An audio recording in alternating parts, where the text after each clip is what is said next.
Joining us, MS Now international reporter Inez de la Catera in Jerusalem, MS Now senior national security reporter David Rohde, and UAE-based correspondent Inzamam Rashid at the Strait of Hormuz.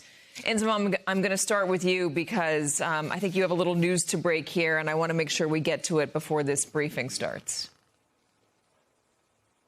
Yeah, good evening, Katie. A significant development this evening as Donald Trump says that this war is nearly over. That is not the feeling on the ground here in the Gulf, because over the last couple of hours or so, out in the Strait of Hormuz, around 20 miles in that direction, I've been seeing a vessel burning, fire coming out of a vessel over the last couple of hours. No idea why that is, whether it has been targeted by an Iranian missile, something that we've seen happen here in the Strait of Hormuz over the last week. That's not yet been confirmed, or which vessel it particularly is, but there has been a ship in the distance to the very entrance of the Strait of Hormuz that has been burning for the last couple of hours or so. Then to my left, just around the corner, we see dozens, if not hundreds, of vessels, tankers, cargo ships waiting further back so they are not targeted, waiting to get access to go through the Strait of Hormuz. This, what would be usually a very busy shipping passage, has for the last week or so been completely blocked, in control by the Iranian military. Not a single drop of oil allowed to get through, as the Iranians have put it, and they've been very clear that anyone that does try to pass through will be targeted. And that may be something that we've seen once again this evening, something we've seen regularly over the last week. But I think this is really important as well, Katie, because whilst the military aggression still continues, not at the rate that we've seen initially, particularly across the Gulf, yes, in Iran and back to Israel, it's still pretty intense. But it feels like the shift of this war is coming to here. The focus of this war is shifting to here on the Strait of Hormuz militarily, but also we know full well that the economic impact of what's taking place here is being felt around the world.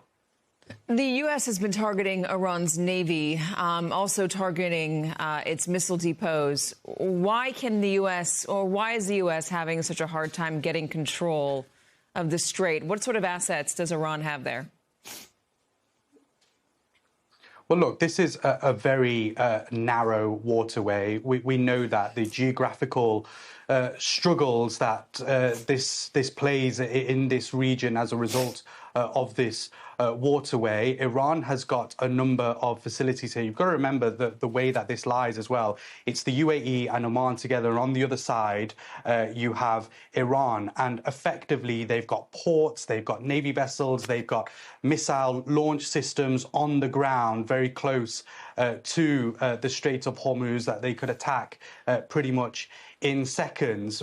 We were getting some indication that potentially US Navy vessels and also European Navy vessels are on the way to the Strait of Hormuz to carry out these escort missions that would take some of these tankers that are parked up waiting to pass through the Strait of Hormuz and actually manage to get some of that oil to the rest of the world. That's not been confirmed whether that is something that is happening, but analysts have been telling me that it would be very, very difficult to do that, not least because Iran will most likely attack some of those Navy vessels that are escorting some of those ships. But in fact, it probably wouldn't have much of a difference. If it's taking one tanker at a time, that's not really getting much oil across the Strait of Hormuz, given that 20 million barrels usually pass through this narrow shipping lane every single day in normal times. Just on the point of oil as well, because it's hugely important, Katie, Saudi Arabia, Iraq, UAE, Kuwait have all cut oil outputs